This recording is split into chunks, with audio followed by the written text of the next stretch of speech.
That's right, it's time for yet another HP inflation video. Spoilers for the rest of this, but I haven't really changed my opinion. Still, I did feel obligated to do a follow-up, since I did jump into this conversation the first time it was a hot topic. So why did I take so long to speak up? Well, first, there was no small share of cowardice delaying this video. I felt pretty confident that releasing a follow-up in the heat of the moment would mostly just net me angry comments. And a big reason I felt that way is that my opinion hasn't changed since the first time I did this. I still think the devs are doing a decent job of increasing the challenge without making the challenge too hard or unfair for longtime players. I was scraping by the last time this was a hot topic, and aside from a good week now and again, I'm still scraping by to this day. But if I think things didn't get worse, then why did the controversy flare back up at all? Here is my best guess. HP inflation is a thing. The challenge increasing is real. I didn't deny that last time, and I still don't deny that now. I still believe that the increase is to keep the goal challenging. And I think goal is the most important word in what I just said. I believe that differing goals is why the flare-up happened and is still happening. As the challenge increases, my goal, the bar, hasn't changed. It's been 20k the whole time. If you are underperforming, your goal hasn't changed either. It's still 20k, or 14, or 6. The challenge increase has made your climb higher, but still, there's ample evidence that with time, effort, and a little luck, your goal is still achievable. And if you are a sweaty super whale, and your goal is to kill 65k, maybe your goal hasn't changed either. But finally getting to my point, what happens if you're a little sweaty, or a dolphin, or a whale, etc., etc.? What happens if your goal is to keep increasing your score in the region between like 25k and 65k? If you are in this block, you probably hate HP inflation. If your goal is to consistently make your score go up over time, you are Sisyphus. HP inflation is actively working against you, and your only real option is to spend money. You are swimming in pay-to-win waters. And just to tie off that maybe I mentioned, if you are a super whale and now your goal is getting the 65k kill faster, you're also in that boat. If you are expecting me to follow that up with some solution to your problem, sorry, I've got nothing. I pulled this example out in the third part of the little Shi defense challenge I did months ago, so in case you missed it, and because it's relevant to my point, I'm going to use it again. A challenge cannot please everyone. But the devs have got to set the bar somewhere. Set it too low, and it's not even a challenge. Longtime players will get bored. Set it too high, and you're going to struggle to get longtime players in the first place. People on the bar are the most content. Results may vary for everyone else. In this situation, I think the best answer is to keep the bar challenging, but close enough to new players that it still feels achievable. And I think that the Zenless Zone Zero devs have been doing a decent job of this. One thing I will add that's different from the last time I spoke up. Last time, I mentioned that I was still upgrading characters. That I hadn't maxed out everyone's stats, which meant I still had room to improve just by spending energy, no skill required. That's still technically true, but significantly less so. I'm basically down to substats and meta spreadsheets at this point. Which I mention because I do think we are starting to reach a point where HP inflation needs to, and will, slow down. I believe the community is the driving force behind how fast the challenge grows. If our being the ZZZ community as a whole, scores in clear times start plateauing, then I'm expecting that we'll see that reflected in the challenge balancing. So if you're someone who's stuck pushing a boulder up the mountain, that boulder might actually stop rolling backwards before too much longer. But yeah, what a great message for a follow-up, right? HP inflation is not currently a problem, it just sucks to be you. is not really a message that is going to heal wounds or soothe tempers. All I have to offer is perspective. The increase in challenge has a purpose, and that purpose maybe doesn't align with your current goals. Some people are on the wrong side of the bar, and worse than that, a lot of them are on the pay-to-win side of the bar. What a message. Well, since I'm already stirring the pot by failing to find solutions and claiming that it's not such a big problem in the first place, I'm just gonna keep stirring. This is a bit of a pet peeve of mine, but circling back to the HP inflation issue, a common thread I hear and see is that the difficulty increase is to force us to spend money. That is a reasonable hypothesis on paper. But has anyone bothered to try and prove it? I can only speak for myself, but my usual response to a game setting unrealistic challenges is to walk away, not to break out my wallet. So here's my plea to anyone making future HP inflation videos. If you are going to show the graph going up, which I expect it may continue to do so, please also pair that with a graph showing estimated revenue for the same period. I'm content with things as they are, and I'm lazy, so I'm not going to do that for you. But I suspect the hypothesis may not hold up under scrutiny. On that same note, I can't skip talking about the shill buffs. The DA buffs have never shilled harder than they have in 2.0. Is this unacceptable? Have the devs gone too far? Look, I don't particularly like it, but no, I don't think they've gone too far yet. I will agree that they have found that line and that the devs are pressing against it as hard as possible. I just don't think they've crossed it. And the biggest reason I don't think they've gone too far yet is because my character luck has been very bad this season. I lost the 50-50 for Yijuan. I lost the 50-50 for Ju Fufu. Not only did I lose the 50-50 for Seed, but I kept going, ultimately putting more than 140 pulls into her banner, and I still didn't manage to pull her. And at 79 pulls, I just lost the 50-50 for Lucia. And yet, I've still 9-starred every Deadly Assault, including the newest, and S-ranked Shiyu Defense, for every reset so far in Season 2. The shilling is aggressive as hell, but the shilled characters still aren't required to clear the challenges. The shilled characters make the challenge easier. They are not mandatory.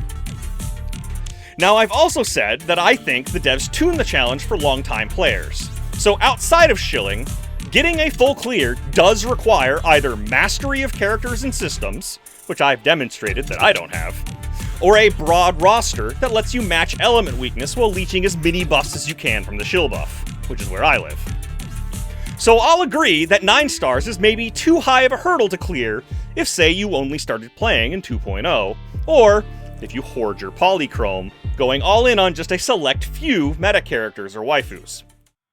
Speaking of newer players and shill buffs, I had a thought that occurred to me while I was writing this script.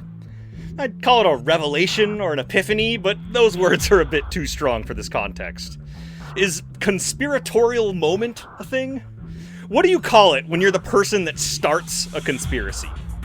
Anyway, the morning this happened, I had just cleared the first set of hard mode fights in the new endgame challenge, the branching story thing. And something I noticed while looking at the team buffs available was who the buffs were for. Attack, Anomaly, Yijuan, and Shill. I didn't really note anything else about it, but apparently my subconscious decided to chew on it because hours later, when I took a break for lunch, it dawned on me. I think Yijuan was designed as an onboarding character. Let me explain. I've mentioned before that I think the shill buffs lower the bar for newer players. You don't need them to clear the challenges, but when you don't have an alternative option in your roster, your best option is always available, that being the active banner character. If you just started playing right before or when 2.0 released, there was no better choice you could have made in the first 3 weeks of 2.0 than to pull Yijuan. She's effectively a standalone character in her own right, and she released with her own dedicated A-rank support unit in Pan Yinhu on top of that. And for what's been 4 patches now, she's had a buff available in every Deadly Assault, and as I just mentioned, she's also got a buff in the new challenge mode. Yizhuan was only available for 3 weeks at the start of 2.0. Why are they still shilling for her when she's not even shillable? Well, in the endgame modes where you need multiple teams, I think the devs' intent was to make available a functional team, one which they've been supporting ever since. I think Yizhuan was an intentional design decision to help out new and returning players who needed to build multiple teams. Now, I've got no actual evidence that this is true, but it makes a certain sense to me. If you're going to design an endgame mode that encourages team building and having a diverse roster, it's probably a good idea to give players a handout every few patches to help new and returning players instead of just leaving them behind. Which leads me to believe that there's a similar intent behind Void Hunters. Not only is a superpowered character attractive in their own right, but some of the most publicized patches in a season are going to be the season start and the season climax. I think it's reasonable to say that a Void Hunter is also a mid-season onboarding character for new and returning players, attracted by all of the press around a super character and a big story climax. Anyway, that's the conspiracy I came up with that I felt I had to share. That ZZZ's OP characters are intentionally designed as a handout, or a leg up, to new and returning players, which is also why they get supported across multiple patches. And since shilling is directly related to polling, here's my next bit of controversy. Vivian's Swimsuit poll event. Now, it should be pretty obvious to anyone who's been following my channel that I don't care at all about this issue. Not only do I not have Vivian, but I've been very upfront about how I spend my polls. The Vivian skin is just guaranteed for me. A freebie. I don't have to spend any additional money or poll any differently. If you clear the new content and events and spend your polychrome, you will get enough polls to get Vivian's skin, even if you are fully free to play. I 100% believe that. But rather than break down my experience and figure out where all the polls are coming from, which I talked about in my very first video, I just want to say this. I am looking forward to seeing people share where they're at when we roll into 2.4. This event is effectively a 12-week poll counter, and so I'm expecting some people to be genuinely surprised with how high their number gets right before patch 2.4 comes out. If you are a polychrome hoarder, it sucks for you, especially with the 180-day lock we learned about right before the patch. But as I've made clear, I don't have a horse in your race. I'm not exactly going to join anyone in protest. Another thing I wanted to mention related to Vivian's event is a follow-up to the idea that the entire point of the Vivian poll event is to get us to spend all of our polychrome right before a new Void Hunter comes out in 2.5, so they can sell us more polychrome. That is an entirely rational conclusion, and I cannot refute it. I still don't care. We already know I don't save my polls, so the thing I want to add to this argument is that maybe the devs' generosity will repeat itself. What do I mean by that? Well, the last time that ZZZ released a Void Hunter, at the climax of the season's story, they made that Void Hunter pullable for the entire patch. And they gave us a bunch of bonus polychrome. And they also gave us the other character, Harumasa, for free. The only way you didn't end up with Miyabi is because you didn't pull for her. They might do that again. And if they do it again, then we'll all have very good odds of pulling said Void Hunter in the 6 to 7 weeks the banner is available, even if you didn't save anything. That means the only reason to save is for Mindscapes, and look, at my level, down here at the bar, if there's any character you definitely don't need Mindscapes or Signature for, it's the bloody Void Hunter, right? I've got an M0 Miyabi with no signature weapon, and let me assure you, she has still managed to live up to her title. Yes, there's no guarantee that they'll do this again, but it wouldn't surprise me if you told me that 1.4 was one of their most profitable patches ever, so I doubt it would really hurt their bottom line if they did it again. Which is all to say that I'm keeping my fingers crossed that we're all getting a free bunny for New Year's. And that's it. Drama time is over. Thanks for hanging around. I want to again thank the ZZZ community for evangelizing this game. You may have noticed that I had some pretty low scores at the start of this latest reset. The whole reason I doubled down and cleared on day 3 was the combination of wanting to 9-star before I wrote this script, and watching other CCs clear using non-meta teams. I'm not good enough to create those videos, so I appreciate the CCs who take the time to make them. I find them inspiring. I really want to see more double attacker clears, using the buff, but without Seed and Orphe. I think it's currently a brief moment for Anton and Corrin to get some spotlight, but I'm not good enough to carry the torch myself. For example, I would love to see a Billy, Corrin, and Pulchra clear versus Defiler. Not because it's all A rank, but just because it's technically a decent fight for that team. Getting good value out of the Seed buff, mixing attackers with stun, and also having element advantage. But I can only get like 12k.